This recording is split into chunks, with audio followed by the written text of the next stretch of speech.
John Whalley studied at the Rhode Island School of Design, graduating in 1976 with a BFA in illustration. His 45-year career has been as a painter in oil and watercolor. And you're gonna have to forgive me, I don't know what this is, but egg tempera. Egg tempera. And he's also a maker of fine graphite drawings. John's work is represented in various collections around the US, including the Georgia Museum of Art, Museum of Biblical Art, and in Maine's Colby College Museum of Art and Portland Museum of Art. He is represented by Vose Galleries of Boston and Green Hut Galleries of Portland, Maine. John and his wife, Ellen, who you will see later in the video, live upriver from, you're gonna have to pronounce this for me. Damariscotta.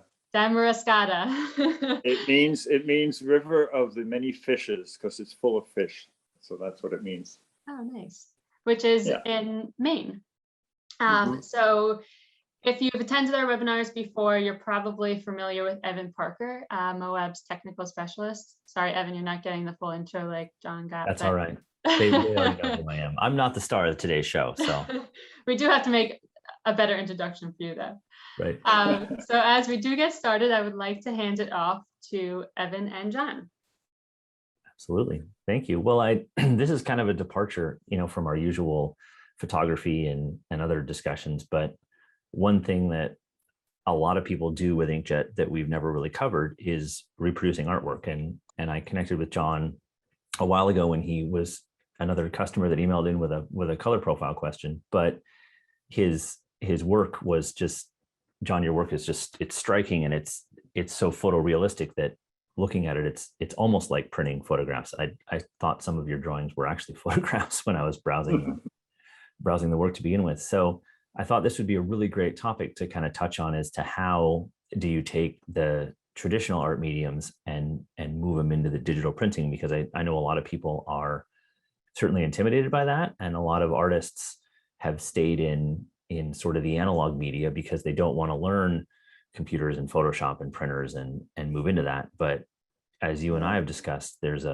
definitely a big advantage to that for artists. And once you make that process, it's not an over the top drain of time and energy that still allows you a lot of time to create.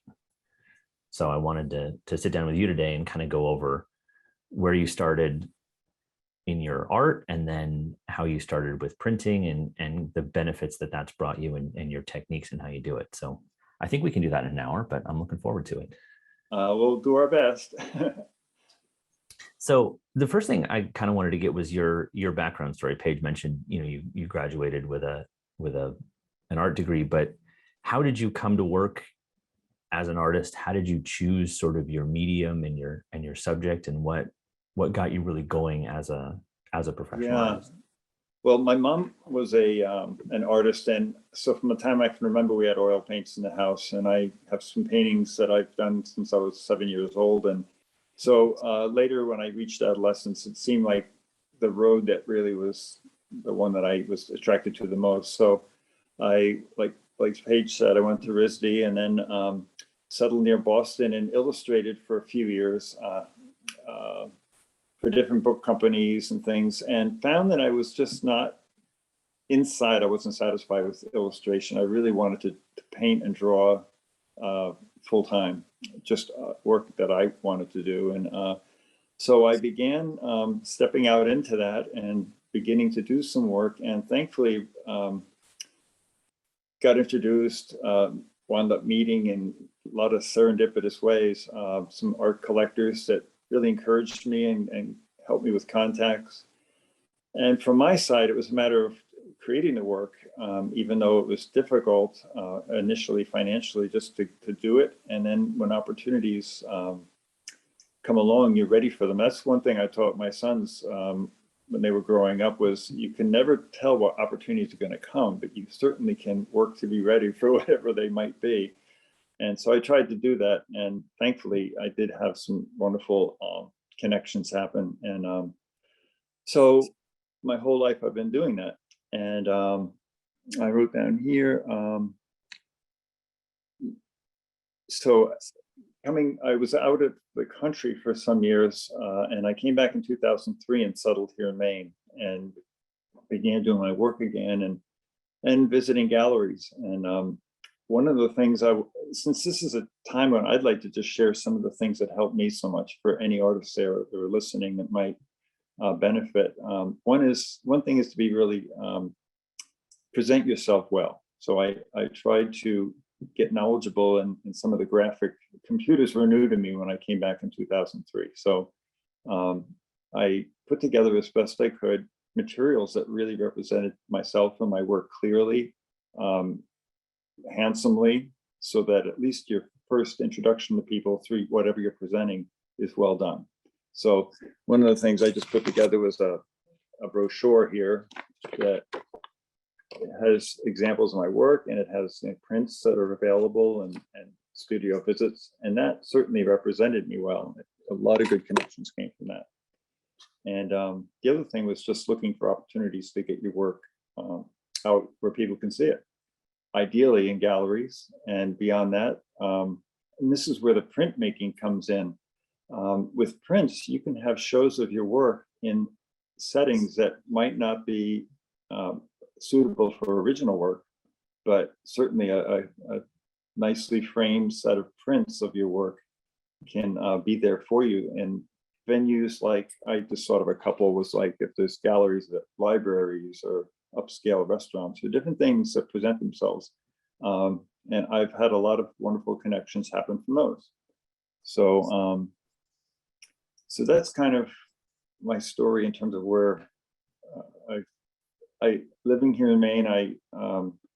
What Ellen will do while I'm speaking to answer the question the rest of the way is we're just going to walk around the studio, give you all a glimpse at what I, and with Ellen's help, has collected for objects in my paintings. And I can share a little bit about what interests me in my artwork and stuff. And then we'll come back here and get back to the nitty-gritty of it.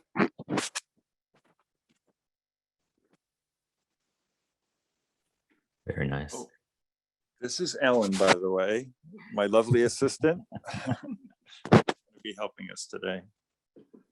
So just to familiarize you with where I work and where a lot of my inspiration comes from, this is a large drawing table where I do drawings on the large roll of rag paper that is beautiful for drawing. And so this is like the workstation. That's a drawing I've just sketched out lightly. And then Ellen can show you this is a kind of a nature section of the studio where I have a lot of nature objects that we collect. And I'll just open a few of the drawers here with just some of the nature objects. We are hoarders, we admit it. And but it's usually hoarders of things that really speak to us, so it's not that bad. And and what we do is, and I say we because Ellen does have a hand in helping compose pieces and give me her feedback on ideas and things. And we will have one of the themes I guess I like in my work is the idea of redemption, where you take things that were discarded, cast off, and maybe seen as worthless, and then paint them in a way or draw them in a way that people just see them as beautiful things that they are. So when we go around yard sales and flea markets, we have an eye open for things that kind of just speak to us. And so everything here has in one way or another spoken to us. And here's a table down here that it's kind of crowded right now, but in terms of coming up with compositional ideas, it's kind of a mess right now, but we have, like, I might decide to do a painting with some old envelopes and an old spoon on a beautiful background of some kind. So here we kind of can set up ideas. And then I think about the lighting involved. And then over here is a table where everything's out where you can see it. So while you're working and living here in the studio, you come up with ideas just by seeing objects and imagining them with other objects. And it's almost like a large palette of ideas. And when I had the studio built in 2007, I asked for a lot of shelves. So Ellen's going to just walk you around to the shelves again, so you could see the objects on a regular basis and kind of fall in love with them. And there's so many paintings that I'm waiting to do because I'm constantly seeing new ideas here. And when people come to visit the studio, they sometimes forget they came to see artwork. They get looking at all the objects like a museum, so which is kind of a compliment. You remind me a lot of a photo studio in that you have all the props and the tools and everything else, and you can kind of pick from that and assemble a still life that then you capture, but instead of on film, you're capturing it with paints and pencils. There was a woman visited us here this summer whose profession was to supply, what was her name? She was a prop stylist. A prop stylist. And she thought I could rent myself out as a prop stylist. But these are drawers full of tools. This cabinet is full of old tools. So just all kinds of old tools that are good subjects. And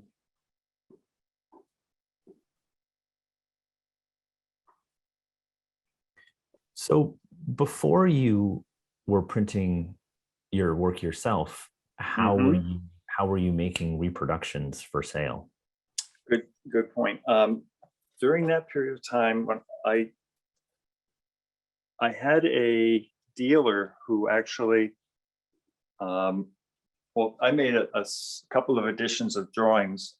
I had printed one printing was in Rochester, New York, and I had to have the whole edition of, I think it was a 500-page edition, and the quality of the prints varied throughout the edition, I found, probably because the printer was recommended to me, and I was new to printing. So after I got them back and looked through them, I was disappointed. So that was one thing.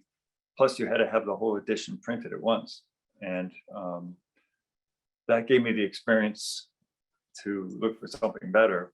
And one of my dealers had an edition of prints made, but unfortunately he used inks that were not pigmented. So over time, certain colors would fade away. And so that was kind of a waste, because anyone that wanted to hang one up with any light would see it fade. So at that point, I moved into having someone who did inkjet printing that was color archival. And the problem there was one of personality. Basically, one printer was kind of tweaking my drawings and paintings that he thought he could improve certain aspects of them. And I really just wanted a reproduction of painting. So that was one problem. And the other was just a practical one. It involved a lot of time going to them to photograph the work and then make prints of it. And it was a long, involved process, and it stole a lot of time from my actually doing the work. So at that point, a friend of mine that I went to RISD with is a professor of photography in Chicago. He just retired, but he's kind of like an older brother to me, over the years. And he came to visit and spend a couple of weeks at our home here in Maine. And when I told him about some of the problems I was having with getting really good prints of the work, he basically said, "Let me help you.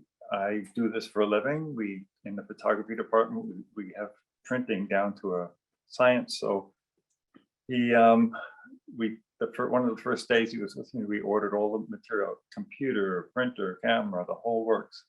And he spent 2 weeks teaching me the basics of how to do your own photographing the artwork right through printing it. And so that really got me excited, and it just gave me such control over it. And so that's kind of how I got started in printing on my own. And Don, his name is Don Kuba, and he continues to be kind of a counselor I can call when I get in a pinch and want to learn something new. So it's a real blessing having him. And you mentioned that when you started out, you were photographing the paintings you had a setup, Yes. But now you've created what to me was a pretty novel way of digitizing them without having the challenges of lighting it and photographing it. Yeah, maybe Ellen could follow me in here.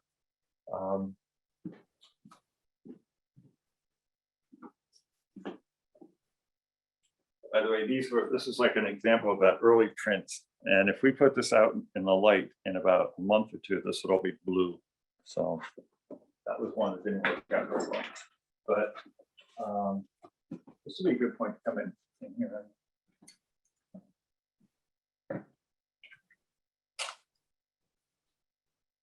This is the process that I've kind of come up with. I was photographing them. I would, put the lighting up in the studio, set up the artwork, and be very careful to get the camera exactly at right angles to the artwork, so there was no distortion. And I had very good cameras, was pleased with it. But then I found this out. I had this scanner, and if you remove the top off of it, I put this bar on here, which you can put on each time that when you scan a piece of artwork, it has to work. I scan it, and I can get up to 1200 DPI resolution, which is incredibly, it just has so much information on it. And what I do, like with a small painting, in this case, it's going to actually it's too long to do in one piece or this way. So I would scan here, that half of it, and then over here, that half of it. And then I usually set up another bar down here, but you would then do the bottom side. And with those 4 scans of this piece, you put it in Photoshop photo merge function. And it seams those 4 images together flawlessly, so that you have this immense file with everything you could ever want in terms of accuracy. You can make a huge print of it if you wanted to. And so that's that. And then for larger pieces, even I've done ones that were quite larger than this even. You can use bigger ones. And on the back, I draw the different parts, and you can they overlap each other. And then go like that. And you would scan each one of them. And then in Photoshop, just use the photo merge function, and it takes the files you just shot, puts them together, and it gives you a file, like an archival file that is huge. You can always shrink it down to the size you need it, but it can also expand to a tremendous size. And so that was my little discovery, and it works better than cameras for me because the color is extremely accurate. And yeah, so I've been really pleased with that. And I think one of the keys that you've touched on when you're scanning this is having a sufficient amount of overlap, because there's never harm in having even a 50% overlap. But if you get way down to trying to do it almost edge to edge, then you don't have enough data for the software to put the piece together. Right. And yes, and it's a learning process, because the other thing that sometimes with Canvas, the light hits it from an angle when it scans, you can't scan half of it in one direction and then flip it over and do the other side, because the light's coming from 2 different directions. So if you ever try to do this, you'll learn all those things. You'll see what works and what you have to do to correct it. And it would take me an hour or 2 to share all the things that I learned by scanning, but it's pretty easy. It's just some of the things that you have to be careful about. But anyone that has any basic knowledge of Photoshop and photo merge can figure it out. And I noticed that, for instance, you've removed the lid and you've added the sticks. And I think people, no matter what, are always a little intimidated to kind of mess with their technology. So it's great to see that you've, to some degree, cannibalized this machine to your purposes. And yeah, there's no downside in and like here, I put this experimenting, foam taking tape. things apart, pulling pieces off, because as long as you Right, like here, I put the foam tape along there so the paintings don't get, scratched or marred. And this stick ensures that it's parallel. All the images are parallel, because if you get one of them that's off, it won't photo merge very well. And also I put these, it so happened that I have a book, and 4 of these books is the height of the scanner. So as the painting hangs over it, it doesn't, you can leave it there and just, so it's kind of a jury rig, but it really works. And I'm very, very pleased with it. And I can show you here quickly just the this function. And while you're pulling that up, we did get a couple people ask, I think that's an Epson V500 scanner. Yes, Right. except I don't think they make this model anymore, but they're not that expensive. This was like No, 100. I think it's now the V600, but yeah, it's kind of the mid-range Epson scanner. David asked if you calibrated your scanner, and I had touched with this on you, and I don't think you haven't created a custom. I haven't. I haven't calibrated it, but the color is spot on. I've never had an issue with the color from it. And are you generally scanning into Adobe RGB as your color space? I believe it's SRG. You're pushing me to the limits of my understandings here. That's all right. So in answer to the question, I would always recommend Adobe RGB because it's a larger gamut. But that also will depend on the colors in your image. So if you're mainly creating with colors that are within the sRGB gamut, then you're not changing anything, which it sounds like you probably are. If you were to scan into Adobe RGB, it would give you a larger bucket of potential colors. So okay. Now that's your homework for next week. Thank you. This is how I've gotten this far, by how people like you providing me with all this stuff. It's great. And I really want to encourage, I'm not like really an expert at any of this. And I'm a good example of someone who can make it work with and really reap the rewards of it without really having much of a background in this stuff. So I hope that's an encouragement to you. So I'm showing on the screen here, this is a scan of a piece at 600 dpi, just 600. I picture twice this, but here's and this is just a small section of a large painting. So already this is just a small section. Then I'll zoom in, and I mean, you can see like literally almost every atom of this painting.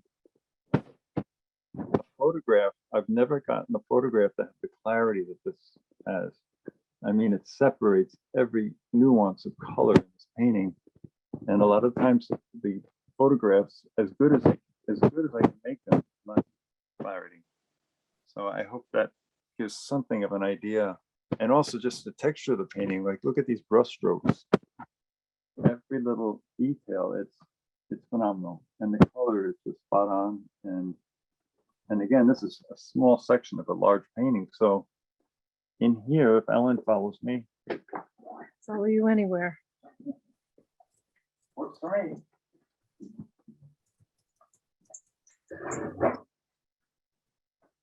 I have an exhibit every 2 years at my gallery in Portland, and in the front window, my work is, small, and it doesn't speak from a window when people look up at the gallery. And so what I've done is printed on the Moab paper 2 24-inch banners of one of my paintings that I've scanned at 1200. And you're not here, but you can see every canvas detail on the thing. And it's a small painting. But my point is that I'm able to then put the graphics on, and this hangs in the front window of the gallery. And the gallery has said that it's attracted a lot of people that otherwise might not be able to see my work from that distance as being what it was. So that's that side benefit for me, is having the ability to basically do materials that help in the marketing of the work as well. So the next one was kind of what brought you to Moab Paper, and what are the qualities that I know you print with Entrada a lot, and what does that give you in terms of the final print?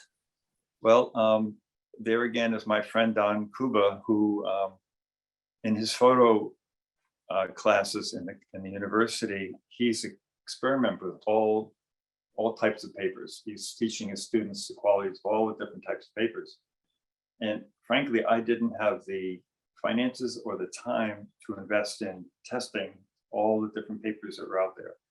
So I trust him explicitly, and I said, Don, you know, here's what I'm doing. You know my work. You've been here. What would you recommend? And he goes, clearly Moab and Trotter Bright would be an excellent paper for you to use. And so I ordered a roll, and I have a 7980. Yes, since 7980 24-inch printer. And so I get the 24-inch rolls, and I love it. The color of it is a beautiful warm white. It's just a very nice white for my work. The quality and the texture that it picks up is wonderful, and it's a rag, so it's archival. It has a nice weight to it, so when people buy a print, it has substance to it. It's not like a thinner paper. And I'm the kind of guy that if it's working, I just have loved it, and it's answered all what I wanted to have in terms of the texture and the size and everything. So yeah, I've stuck with it, and I also get the 13 by 19 inch sheets for use on my other Epson printer, the medium format printer. So. And then one other part of, once you have that print completed, to get it sort of ready for sale or for customers to browse it, there's a whole other step that you take in terms of kind of packaging and presentation that I think makes a really big difference, and Right, just as important. well, one of the nice things about being able to print your own is if you've notated everything there is in terms of the process of printing, all the prints that you do are identical. So there's no need to print the entire edition, because you can print them as needed rather than storing these like 250, print editions of the piece. So that's what I do. I can get orders and fulfill them. The other thing is, if you're printing them yourself, what was the other point I was going to make? You can, sometimes people say, could you do this a little larger, like a larger format of that piece? And so I'm able to do that. In the addition of, say, 250, you can have some that are larger, some that are smaller. So that gives people options in terms of where they're thinking of placing the print. So anyhow, what I decided to do, again, with presentation being important, I buy this acid-free cream colored 1/4 inch foam core. And I've made labels that are blanks, basically. And then they go on the back of this clear plastic sleeve that you can buy, that it's also archival. And with these little mounting corners that are archival, you put 4 of them in there, and then slip the piece in there, and then you slide the piece in the plastic envelope. And I get the ones where it's a little detail, but where the sealing tape is on the back of the thing, not on the lip of the closure thing, because if you do that and you have to remove print, it can get stuck on that, but here it won't get stuck. A detail, but something I've learned. So you get these like that, and then I got one of these wooden racks, which is handsome, and I printed up a selection of works. And like here's one I did of a beehive last year, panel for the, and I have them here in the studio, and you'd be surprised the number of people that come to visit the studio and get looking through them and are interested in one. The other way, if they order by mail, is I get these mailing tubes and send them in them with the print wrapped up in archival paper and a receipt in that. And that way they get it framed in that end. But this is a nice way to have it available in a venue where you might want to have your work out there for people to look through. And the other thing, if you go to some place like Michael's or Joanne Fabrics, often they have these plain 16 by 20 inch frames that are very reasonable if you buy them in bulk when they're on sale. And it comes with the glass. And if you get a mat cutter, you can cut your own mats. It's a little bit of work, but on a rainy day, if you're tired of doing artwork, you can do that. You mat them, and then you put it in the frame. And this is where you could have a show of, say, 20 of these at a venue, and have a price tag down in the corner, and have you can place in the place a brochure, your brochures and a thing. And it's just a nice, clean way to show your work in print form. So that's what I've come up with, and it's been very successful. And then as you sell the prints, I printed these sheets up, and it has the name of the print, the size of the edition, and then every time you sell one, you mark off who bought it and their address, so you can keep a record of that. So, and I have a page for each print. So as you print them, you just go in there and keep a record of what the next number in the edition is. There. That's fantastic. One thing that I noticed too is on that frame you held up, a lot of those inexpensive frames will use cardboard as the backer that it comes with, and you have very wisely removed the cardboard, which is not archival and not acid free, yeah, and not durable, and replaced it with that gator board, which is critical. And it's a step that I notice a lot of people miss, because if you leave the cardboard in there, it can start to spoil the paper that the art is on, because it's in such a high acid. Yeah, content. Those are things you don't want to cut corners on, because it takes away the integrity of your work and your reputation if people come back with a ruined piece, you know. But no, it's good to use the best materials if at all possible, for sure. And I order boxes of these foam cores, 20, I think a box is 25, and usually they come with damaged corners because they don't ever package them correctly. And I've written back to the company and told them that, and they send another box, and they're all damaged corners. But in the end, I wind up with enough, with the quantity I need of good edged pieces, which is kind of interesting. I think they need to get better at their packaging of large things like that. But anyhow, that's something you may run into. So yeah, shipping is always a challenge to get. As a company that sells sheets of paper, we definitely work really hard to make sure the corners aren't smushed or folded or dented or anything else like that. And then looking at this kind of globally, sorry to interrupt. Obviously, if you print it, well, not obviously, but when you're printing it yourself, you know, you're not paying the lab fee and the shipping and all the other stuff that can eat into the margin. So once you've made the investment in the computer and the printer and that sort of thing, in your experience, does creating your own prints add to the bottom line? Is it noticeable in terms of revenue of selling lab prints versus selling your own prints once you have the workflow worked out?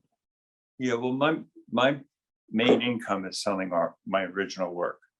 But when I came back in 2003, my son was going to college here in Maine. He came back with me, and making the prints and selling them met a lot of, if not most of, his monthly expenses at school that I was taking on. So for me right then, it was a very practical, nice way to extend my income to help cover him. It never, I suppose if I gave myself to the selling of prints, you could really take it somewhere. And that's what people have to decide. Like, am I going to give 90% of my time to the artwork and 10% to doing prints, or do I want to make, some people go into like note cards, and you can imagine the ways you could market work. I just chose to do it as something that I wasn't promoting that much, wasn't really, I made it available, but I wasn't out taking the steps that others might want to really make it more successful. So for me, it's like one part of my income that after, in the course of the whole year, every part of your income sources add up, and then you have your income. So people can decide how much benefit they want to get from their prints. And plus, some people can't afford an original. Oh, and some people, frankly, just can't afford an original, but they say, I'd love to have a print of your work, So, and then it's nice. Sometimes I get photographs from people with the prints hanging in their homes. It's really nice. And the other thing I just wanted to share was relationship. The prints have had a way in my life and Ellen's life of people, and it happens with the original artwork too, but with the prints, here's one example. I had prints hanging in a friend's bed and breakfast here in Maine, up here on the lake. And a woman came from Germany, was staying there, and she saw my print and called and said, can I come down and see your studio? So we had her down and we became fast friends. So fast forward a couple of years, she had the idea of writing a book on sourdough. So she went to this company in Europe. It's a big food producing company, and they financed her book. And she had to choose 12 people who did sourdough bread around the world and feature them in the book. Well, she said, she was working for me. She said, how about you do a painting of sourdough? So, and then I'll devote a chapter to you. So this chapter in the book was one of my paintings, Simplicity. And then it shows the visit. And then the cook came, the baker came over from Belgium in our kitchen and baked my sourdough bread with me. And that was him. And I'll show you the painting I did for the, there it is. That's the painting of sourdough bread I did here in the studio. It was quite large. And this company has a museum, a library of sourdough starters from around the world. And now my painting is sitting in this, this is all the sourdough starters. And this is my painting. It's installed in the wall of the museum. So all because I made prints, this wonderful relationship developed, and we really are very involved with our friend in Germany, but so much can come from that contact through prints. So I think you'd be surprised at what can happen when you work out there in that form. So it's really incredible. We have a couple of quick questions here that folks have posted. Sarah's wondering, how do you secure a sale when it's a custom print? So if somebody wants a specific size, do you take a deposit? Do you do payment up front? How do you make sure that you're not stuck with that that one-off print that somebody's requested? I've never had that problem. I've always operated on trust, and I've never had a problem with that. So I guess if you were, usually it's a personal contact that is part of the print sale, but I did get a sale from Switzerland from someone I didn't know, who was interested in the sourdough bread. He had been to Belgium and seen the piece in the museum. So I didn't know who he was, but I thought if he's going out of his way to, get in touch with me from Switzerland. So I just did it on trust, and everything worked out fine. So, do you do any print sales through the website, or is it all kind of via email and personal Not connection? that many. And in fact, right now that function on the website is not up and running. I'm in a quandary. I really need to revamp the whole website to have the sales feature part of it. And that's my next frontier, which I'm going to have to conquer like I did this one. And then a question, how do you work with your editions? And it sounds like you don't do it just by size, you do it more by quantity. Yeah, I usually have them, the maximum size of the edition is 250. And in terms of the size, I never print anything bigger than the original. So, but what was the question? We finished answering? We were asking about editions, and it sounds like you have a maximum number, but that's not 250. Just one size. Yeah, and the size, like I said, I never go bigger than the original, but obviously it goes smaller. So, and then I've talked with other artists about this over the years. With digital reproductions, especially, it seems like it's you as the artist that picks the quantity and then sticks to that. Because I know with folks in the past doing lithographs or doing traditional prints or things like that, they do a set run in edition, and then that's it, because the screen goes back on the shelf or whatever else. But as kind of digital artists, it falls on the creator to pick that number and then stick to it. That's why I keep my record book here, and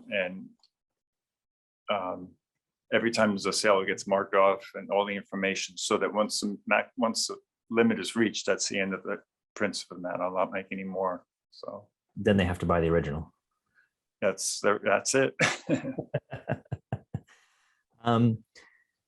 and someone else was asking about sort of the print process, but it sounds like for you, once you have the scans in and you have them stitched, you might do a little post-production, but mainly at that point, it's just sizing it and printing it. You don't do a whole lot of post work on these. The only post work I've done is like with an oil painting where there might be some paint texture that if the light gets picked up in a way that's it's distracting, I might go into Photoshop and just remove those little pinpoint glares on the shiny surface of the oil paint. Egg tempera is flat as can be, so there's rarely a problem with that. And if there's any dust particles that fall into a dark area, I might remove them, but that's about it. It's maybe a little color tweaking, possibly a little burning in a shadow or something where this just, when I look at the original and look at the piece, I can adjust that till I get it exactly the way it matches. So there is a little bit of tweaking, yeah. And then I think the last question about prints that we have is how do you price based on size? Okay, that's a little, I don't have a formula. The prints that are done on 13 by 19 inch paper, I've kept them at the $250 price. When they go up to I kind of have a sense for the bigger size, the next bigger size would be like $350. And occasionally I've done some much larger ones that we discuss it with the client. And but I kind of keep it simple like that.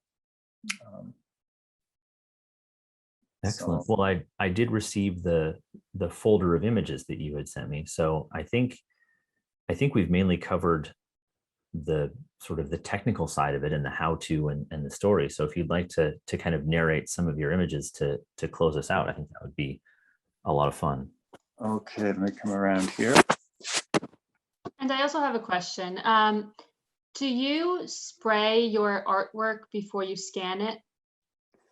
Good question. The egg tempera is, you basically buff it like you'd buff your shoes. It's the surface is it's how eggs dry on your plate. It's that once they stay there, you can buff them, they get a beautiful sheen to them. So nothing's needed there. And you really shouldn't, you can't varnish egg tempera. Graphite drawings I spray with fixative, but that doesn't affect the texture or the color. Oil paint, I do varnish them.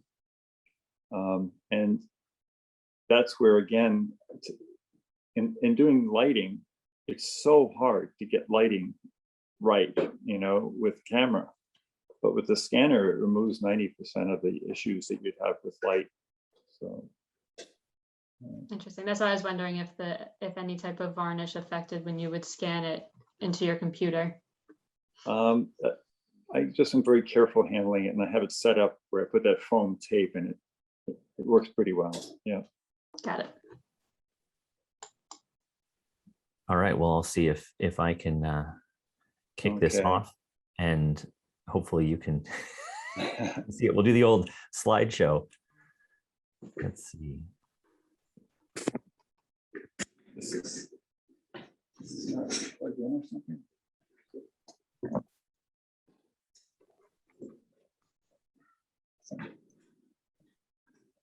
Can you push that way? Okay. Here we go.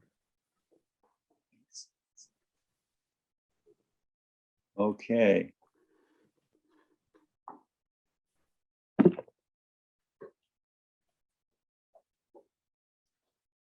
These are graphite pieces as well as egg tempera, and I believe a couple oils are in there as well.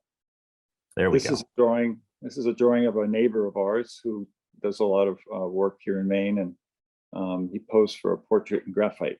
So, and if that, in a little minute, we'll see a couple of graphite drawings close up, and the scanning just captures the graphite wonderfully. So. Okay, you're going to see that the full piece of this, hopefully. This is zooming in and then zooming in and zooming in on a pencil drawing that's about 4.5 feet by 3 feet. And this is a very small section of it, much the original drawing is much smaller than what you probably see on your screen. So, and that's zooming out from a little bit further.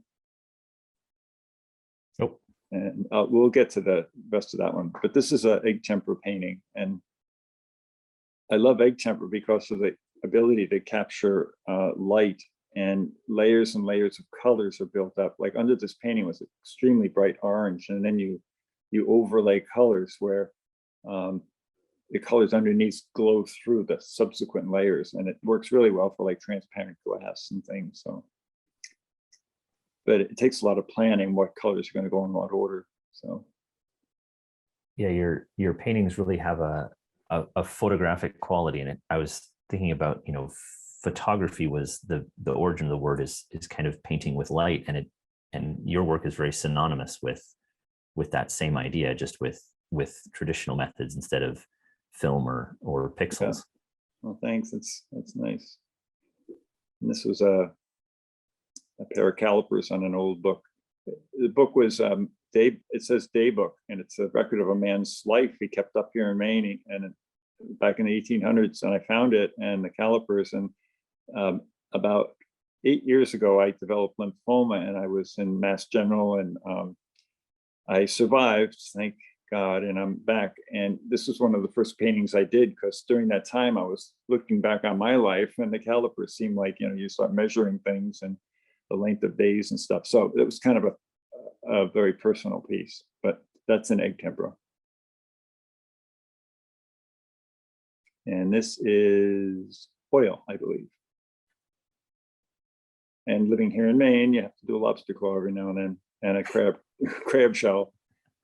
And this drawing is quite large, so if you zoom in, you can't on this, but it took forever. Once I got halfway through it, I wondered what in the world I had thought of by starting this, but we got through it.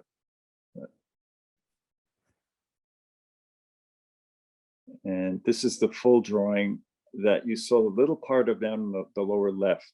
So Oh, wow. the detail that can be captured through scanning, and the sharpness of it is incredible. It's amazing. So, And the key that you showed was keeping it parallel to the plane of the scanner, for sure. that's very important. Yeah. I went through a lot of frustrating days, but you learn, you just stick with it. Perseverance is the name of the game in anybody's work.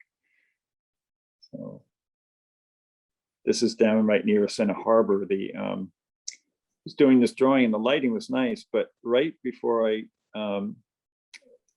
took some pictures here and put them together, but a truck backed in on the right, and the light hit this white truck and bounced in at a beautiful angle, and it just made it a wonderful piece, where it was going to be an okay piece, but that added a second source of light from the right, and it really was perfect timing. So much serendipity in art. It is, you know. I've always loved fossils, and I have a big collection here, and I also love the golden mean and the proportions that represents and stuff. So this was a little homage to that. And that was oil. And this was egg tempera. And I like old tools. You can see that the hand, I mean, you almost feel like you know the person that owned them, from all the wear and tear on it and the handprints and stuff.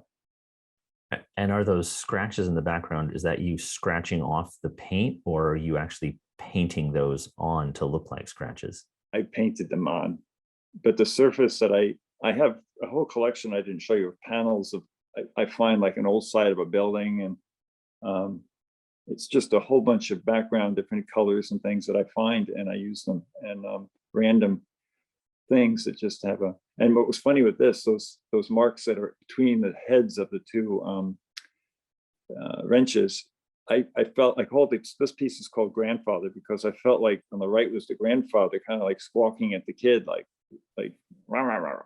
So anyhow, and these are some of the pieces I do that are kind of telling a little story, but the whole story isn't really, part of it's left to the viewer to make their own part interpretation. And that's a boat here on the shore. The challenge here is to do things that are Maine without being too Maine-y, you know? So, and this is that piece I did for the museum in Brussels. And this is another painting. And I think there's a close-up coming up in another piece or two. We're almost finished here. There you go. And if you could zoom in, you'd see every single brush stroke and every layer of color. But, that's egg tempera. And these are 3 bottles on an old hymn book that I bought here in Maine. And what I do is I have a sheet of plexiglass that I sanded. And when the light's coming in here, you can put that up between the objects and the light so that it gives a soft glow like on these screwdrivers. And this is called Veterans. That's it. Thank you. Evan. Yeah, we had a couple other questions come in. Okay. Someone asking again about your scanner. So you're just using, it was an Epson V500 photo, which I think we figured out has been replaced with the V600 or V650. It's their mid-grade one, which now I think it's about $300, but it's it's nothing fancy. It's nothing super expensive, and you don't need to go fancy or super expensive to capture artwork. Someone else is asking about Gator board and foam core and acid free, and the biggest thing for that is there are flavors of Gator board and foam core that are and are not sort of museum quality. So make sure when you're buying that board, you're buying the museum quality or the archival or however they choose to label it. Yeah. So keep an eye out for that. Yeah. And then a question about most of your work seems to fall within a 16 by 20 or smaller format. How often do you paint larger, and kind of what motivates you to do a larger piece when most of your work is smaller sized? Yeah, for about 10 years, from 1980, during the 80s and early into the 90s, my drawings were 4 by 6 feet, pretty consistently in that range, 4 by 6 feet, and it took like 6 weeks or more to complete, and I did about 12 a year. Believe it or not, I've been a workaholic during those years, and so I had a gallery in Maryland at that point, and he had a waiting list of people that loved these big graphite drawings. So it was a really nice period for me. But I began going smaller again because it's just a big commitment to do a drawing that large. But I've started a few big drawings. I did a couple the last few years that was about 6 feet by 4 feet. Paintings. The trouble for me is the panels. Once they get that large, I make my own panels, and I've had trouble with them warping and things. So I tend to stay 36 inches or less. But I have done a couple of big paintings on stretchers that were oils, but the drawings are the things I tend to do larger. So. Well, and one of our attendees, Christine here, was really appreciating your work and says her husband grew up in your town and his parents still live there. So she's hoping to catch up with them sometime soon. Nice. Well, thank you again for spending the hour with us. This was fantastic. Before you and I chatted, I'd never met anyone who was using a scanner to reproduce images. And I think for artists, that's a lot less daunting than trying to buy a camera and lighting and put it all up and make sure it's parallel and capture it in raw. And the scanner is such a more simple workflow. And I think hopefully it's been kind of a door opening to people that this does not have to be kind of a new job you acquire. It can just be an extension of the work you're already doing. So I can't thank you enough for your time and for sharing your work. It's been a lot of fun. And if anybody has more specific questions, I'm happy to answer them. My friend Don that I told you about has really been like a hero for me because of him, I was able to take this whole route, and I don't ever let him forget how much it meant to me. And I'm hoping that today could have been a help to somebody that gets kicked off into that new venture. So there's a lot to benefit from it. So great. Well, thank you again, and thanks everybody for tuning in. keep an eye out on our emails, first of all, for the recording of this one, and then for other presentations we have coming up. And as always, let us know if there are webinar topics that you'd love to see covered that we haven't gotten to yet. I know you can email us directly, both Paige and I. It's paige@legionpaper.com or evan@legionpaper.com. And we can also put you in touch with John if you have questions for him post-event. Yeah, thank you so much, John. And one last thing, I just want to say, Evan, you've been such a help to me in helping with the profiles, and I really appreciate your customer service. And it's been really a blessing. I really, really appreciate it. Yeah. Well, thank you. It's just like your sourdough book. You know, we never know who we get to meet through our passions, and it makes the world a little more connected every time. Yeah. Good. All right. Thank you both so much. Thank you. Take care. Okay. Bye. Bye-bye.